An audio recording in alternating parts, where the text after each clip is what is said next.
Bonjour chers frères et sœurs, je vous salue, vous qui aimez l'histoire. Après la vidéo qui a porté sur les deux rois qui ont contribué à la reconstruction du royaume Brondiama, après la défaite de ce royaume en 1740 face à l'Ashanti, je voudrais à présent parler d'un autre roi Brondiama qu'on appelle Kwadwo Adinkra Kuma. Kwadwo Adinkra Kuma, pendant son règne, le royaume Brondiama va connaître un grand désastre. Ce sera la défaite de ce royaume-là en 1818 face encore à la Confédération Ashanti. Alors, Kwadwo Adinkra Kuma a commis un crime de lèse-majesté vis-à-vis, je peux dire, des coutumes Ashanti. Puisque depuis 1740, le royaume Brondiama était un royaume vassal de l'Ashanti. Et l'Ashanti interdisait, à part la famille royale Ashanti, toute personne et tout royaume de confectionner un siège en or, que ce soit avec des feuilles d'or ou en or massif. C'était formellement interdit par les Ashanti. Parce que les Ashanti voulaient être les seuls à avoir des sièges en or. Que ce soit en or massif ou avec des feuilles d'or. Mais c'est pour la famille royale seulement. La famille royale Oyoko. Or, le roi Brondiama, Kwadwo Adinkra Kuma, qui connaissait très bien cette coutume-là, il va faire confectionner un siège d'apparat en or massif. Les sièges d'apparat en or massif, quand le roi est en assemblée, il pose les pieds là-dessus. Ça témoigne aussi de sa puissance financière. Et malheureusement, c'est ce que Kwadwo Adinkra Kuma a fait. D'ailleurs, ce roi avait mené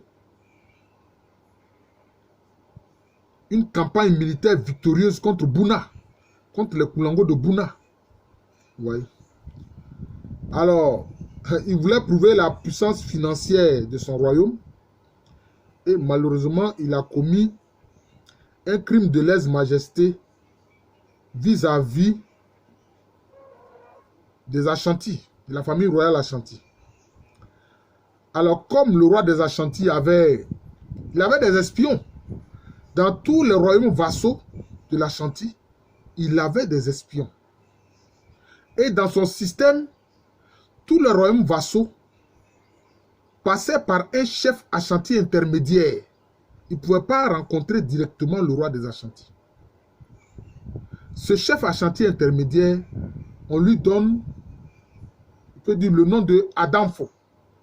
Le terme Adamfo veut dire ami. Adamfo, c'est un terme qui veut dire ami. Mais quand un royaume vassal a pour Adamfo un chef Ashanti, c'est-à-dire que le roi du royaume vassal, il ne peut pas s'adresser directement au roi des Ashanti. Il est obligé de passer par ce vassal, par ce Adamfo-là, qui est un peu son intermédiaire à travers lequel il peut faire des doléances ou faire connaître ses besoins au roi des Ashanti, ou ses préoccupations, je vais dire. L'Adamfo de Brondiama, c'était le chef de Bantama, le Bantama Hine.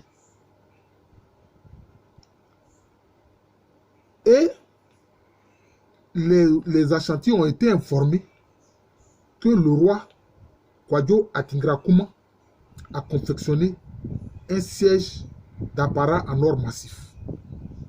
Alors que va faire le roi des Ashanti qui régnait en ce moment, qu'on appelle Osei Bonsu Pani? Il a simplement envoyé des émissaires auprès du roi Kwadwo Adinkra Kuma pour réclamer ce siège d'apparat en or massif et exiger une forte amende en poudre d'or. Évidemment, la poudre d'or, comme je vous l'ai expliqué, c'est la monnaie des peuples Akan. D'ailleurs, c'était la monnaie de plusieurs peuples en Afrique. Vous savez que Mansa Kankou Moussa, quand il est parti en pèlerinage à la Mecque, c'est avec l'or qu'il a fait ses achats. Alors, dans un premier temps, Kouadio Adinkra Kouma a voulu céder aux exigences du roi des Ashanti, Osei Bonsou Pani. Mais il va se trouver confronté au refus de deux personnes. D'abord d'une princesse Bronjama qu'on appelle Nyankura. Et surtout au refus de la reine. Je n'ai pas envie de dire la reine mère. Parce que la reine mère, en fait, c'est une notion qui vient d'Europe. Nous, en Afrique, c'était la reine. Voilà, chez les Akans, là. Le roi, c'est Ohene. La reine, c'est Ohima. Parce que les peuples Akans croyaient en la dualité. La dualité, c'était une de leurs pensées fondamentales au plan spirituel. Parce que, comme on le voit dans les lois naturelles, c'est le féminin et le masculin qui, associés, produisent la vie. Donc, s'il y a le roi, il y a la reine. Ohine, le roi, Ohima, la reine. Voilà. La reine, quelquefois, certains disent Ohima, d'autres disent Oba Ahima, etc. Ou même Blahima. Par exemple, chez les Agnis Sanvi, ils disent Blahima. C'est la même chose. Donc, la reine Amatami a dit, pas question. Roi Kouadio Adingra Kouma, tu savais très bien ce que tu faisais. Tu sais très bien que les Ashanti interdisent de faire des sièges en or. Mais pourquoi tu as fait le siège en or?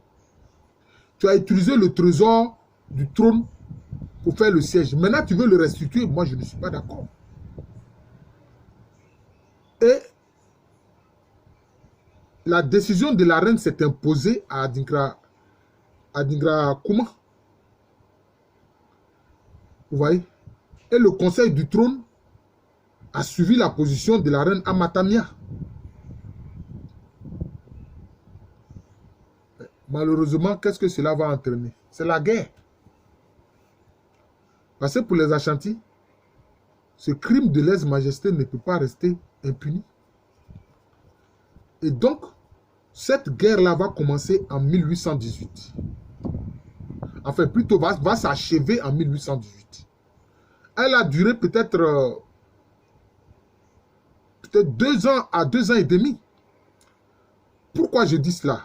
Bon, on n'a pas exactement la date du commencement de la guerre, mais on a la fin. Parce que les sources hollandaises permettent de connaître la fin du conflit en 1818. Mais ça a pu commencer 2 ans et demi avant. Pourquoi? Mais parce que les Ashanti se sont retrouvés confrontés à une grande résistance des Bronjama. Ils n'arrivaient pas. Malgré qu'ils avaient mobilisé, malgré que les Ashanti avaient mobilisé de nombreuses troupes auxiliaires issues des royaumes vassaux. Mais ils n'arrivaient pas. À chaque fois, ils étaient repoussés avec de grosses pertes. À chaque fois, ils étaient repoussés, les Ashanti et leurs auxiliaires étaient repoussés avec de grosses pertes, avec des pertes lourdes et énormes. Il a fallu d'ailleurs que le roi des Dankira, puisque en ce moment le Dankira était un royaume vassal de la Confédération Ashanti, qu'on appelle Kouadio Etibou. Quand lui, il est entré en scène avec ses guerriers, les guerriers Dankira, c'est là qu'il va avoir un changement sur la situation militaire, sur le champ de bataille. C'est grâce à Kouadio Etibou, le roi de Dankira, que la ligne de front des Bronjama va être rompue. Vous voyez?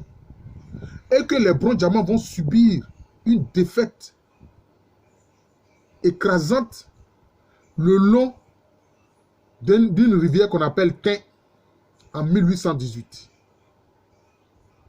D'ailleurs, cette défaite va être à l'origine du jurement, je peux dire du deuxième jurement du royaume Bronjama. Je vous ai expliqué que le jurement, c'est une courte phrase chez les Akans qui rappelle un événement douloureux dans le royaume. Un événement douloureux. C'est pour ça que j'explique toujours pour dire que en Afrique, là, la tradition orale n'est pas seulement une transmission de mémoire. Ce n'est pas seulement une transmission mémorielle. Vous voyez? Et donc, c'est ce qui explique le jurement Bron-Diamant, Mekantin. On fait référence à leur défaite face à la Confédération Ashanti en 1740. Là, qui était une guerre qui a opposé le roi Bron-Diamant Abo Miri au roi Ashanti Opokoware.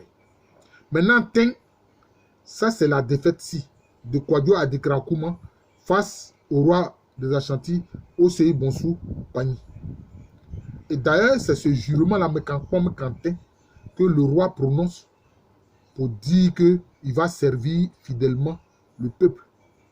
Quand il est intronisé, c'est avec ce jurement-là qu'il prête serment.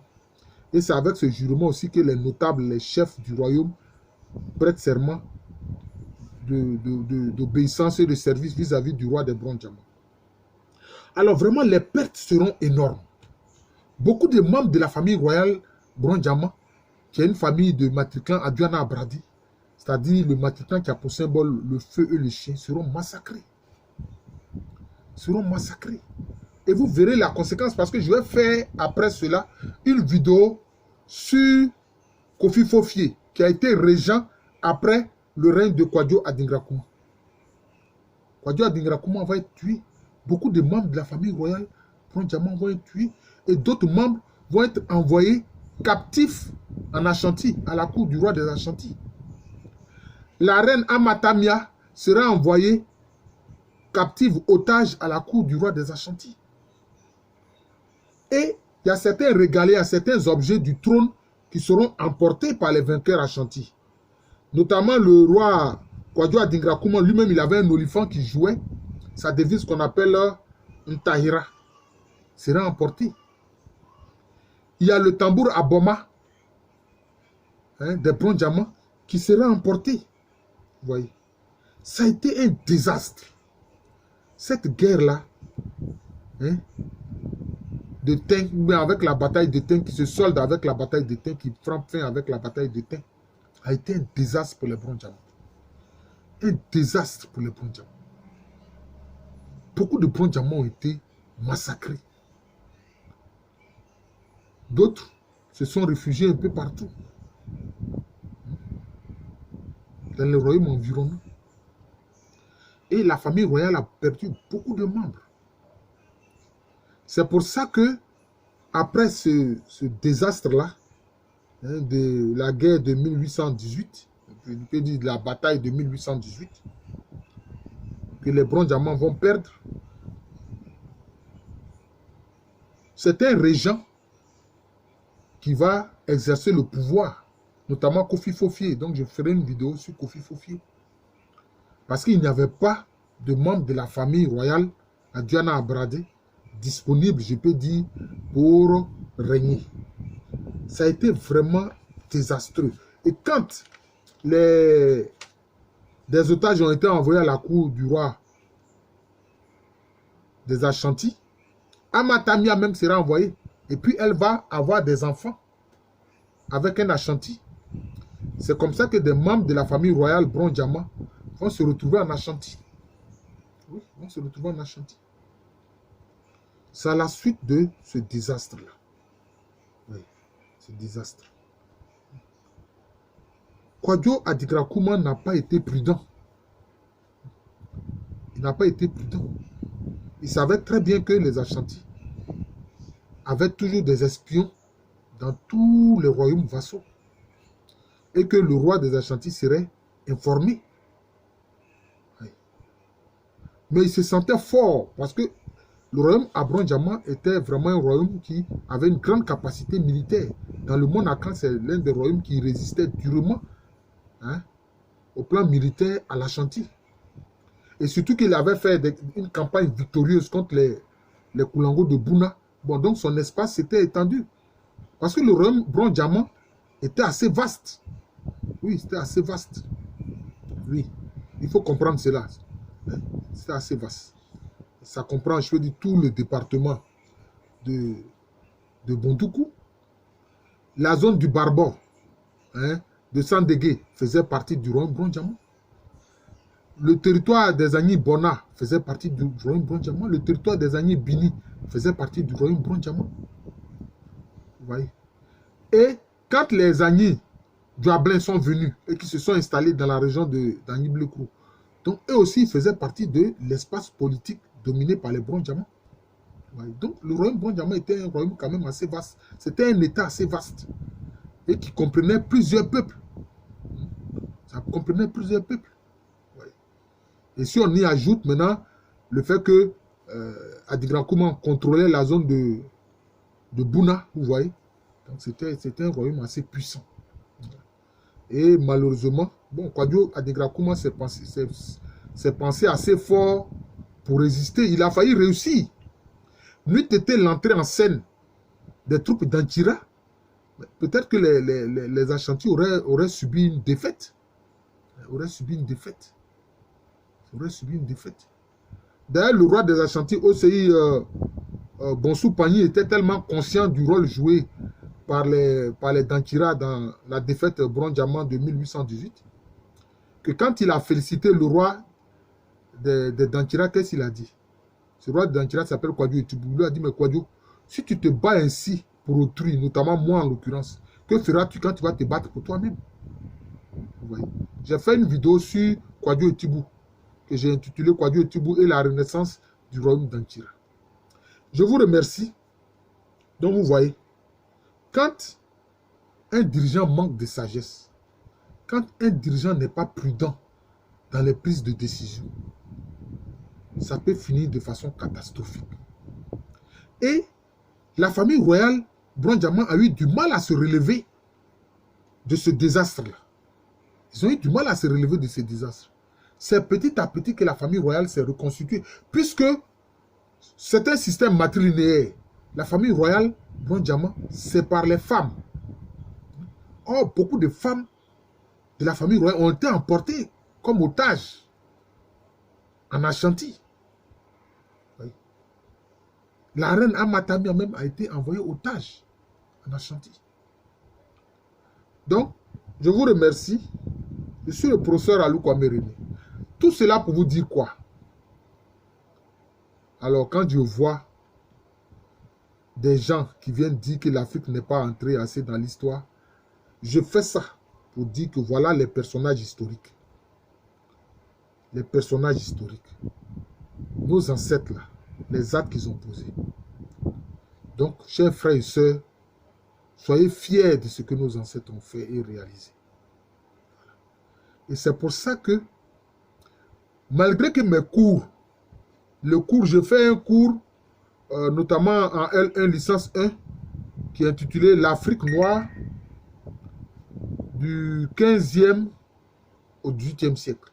Mais je suis obligé souvent de revenir et de parler de la civilisation pharaonique pour faire comprendre à nos jeunes frères, aux étudiants, ce que nos ancêtres ont réalisé, pour n'avoir aucun complexe devant des gens comme Sarkozy qui viennent venir minimiser les Africains. Et puis où il va dire ça? À l'université Cheikh Anta Diop. Vous voyez ça? Hein? À l'université Cheikh Anta Diop. Lui dont les ancêtres étaient des sémites et des nomades là. Vous voyez? Parce que Sarkozy, il est quoi? Il est un Khazar. Il est juif et puis hongrois. Puis en Hongrie, il y avait les Huns. Donc il est un brassail de Huns qui sont des groupes guerriers asiatiques. Notamment Attila était l'un de leurs chefs. Les Khazars qui étaient un peu plus turcophones et puis juifs. Donc un descendant de ces mythes de nomades qui vient nous insulter comme ça. Et à l'université Cheikh Anta Diop. Il a été même dit que vraiment Cheikh Anta Diop a été l'un des grands savants du XXe siècle. Et il a été confronté à toute une muraille de gens qui ne disaient pas quelque chose de scientifique, mais qui envoyaient plutôt le racisme en faisant croire que c'était de la science. Sur la base des choses, des papyrus, il a montré l'effectivité du fait que l'Égypte antique, c'est la civilisation des Africains. Et puis, les Africains, ils étaient nomades. Tu ne peux pas faire des pyramides, faire des choses, faire le culte des ancêtres, si tu es Si tu es un nomade, ce n'est pas possible. Le nomade se déplace à tout moment. À quel moment il va faire une pyramide? Il ne pourra pas. Vous voyez? Mais tout ça par pur racisme. Vous voyez? Et on l'a empêché d'enseigner. Il est resté chercheur presque toute sa vie dans son laboratoire de l'IFAN. Ouais. Et moi, souvent, je me plais à dire, je dis, mais depuis quand le sémite qui incinère les morts, là, qui brûle les défunts, là, il fait un culte des ancêtres. Or, la pyramide, c'est une tombe. Donc, c'est lié aussi au culte des ancêtres. C'est lié au culte des ancêtres. C'est nous, les Africains, nous, les Noirs, qui faisions le culte des ancêtres. Aucun peuple sémite ne faisait le culte des ancêtres. Et aucun Cro-Magnon, les Caucasiens là, qui sont des Cro-Magnons, là, ils ne faisaient pas le culte des ancêtres. Donc, ils ne pouvaient pas réaliser des pyramides. Et donc, je dis ça, je commence par là pour que les jeunes Africains soient informés. Pour qu'ils soient fiers, mais sans être orgueilleux. Être fiers de ce que les ancêtres ont réalisé, mais sans être orgueilleux. Parce que l'orgueil n'est pas bon. C'est ce que je fais. C'est ce travail-là que je fais. C'est ça même qui m'a amené à faire des vidéos historiques sur cette chaîne de moi. Professeur Alou Kwame René, ou Kwame René Alou. Quand vous tapez ça sur YouTube, vous avez accès à mes chaînes. J'ai maintenant 430 vidéos réalisées. 430 vidéos. Si vous voulez apprendre beaucoup sur l'histoire de l'Afrique, mais aussi, j'ai fait aussi des vidéos sur les périodes contemporaines, hein, sur l'histoire contemporaine, sur la question du colonialisme, de la traite négrière, en précisant les choses, etc. Même sur d'autres peuples, les Amérindiens, hein, les peuples noirs d'Océanie, d'Asie, etc. Sur les peuples sémites, sur les Hébreux, etc. Sur les peuples indo-européens, j'ai fait des vidéos sur toutes ces questions. Pour que les jeunes Africains soient informés, pour qu'ils soient fiers de ce que les ancêtres ont réalisé. Les ancêtres africains noirs ont réalisé. Voilà. Je vous remercie. Je suis le professeur Alou Kwame René. Je suis professeur titulaire d'histoire à l'université Félix Houphouët-Boigny. Université qui est à Abidjan, dans le quartier de Cocody. Abidjan est une ville de la Côte d'Ivoire, un pays situé en Afrique de l'Ouest. Souvent, les gens me disent, mais professeur Alou, pourquoi tu donnes tous ces détails-là? Je dis, depuis après que j'ai fait plusieurs vidéos, je me suis rendu compte que j'ai des auditeurs qui me suivent, qui sont de partout. Il y en a au Canada, il y en a aux États-Unis, il y en a en France, il y en a en Allemagne, il y en a même en Nouvelle-Calédonie, en Angleterre, etc. Donc, c'est pour ça que j'ai dit tout ça. Ce n'est pas une question de vanité. Bonne journée à tous.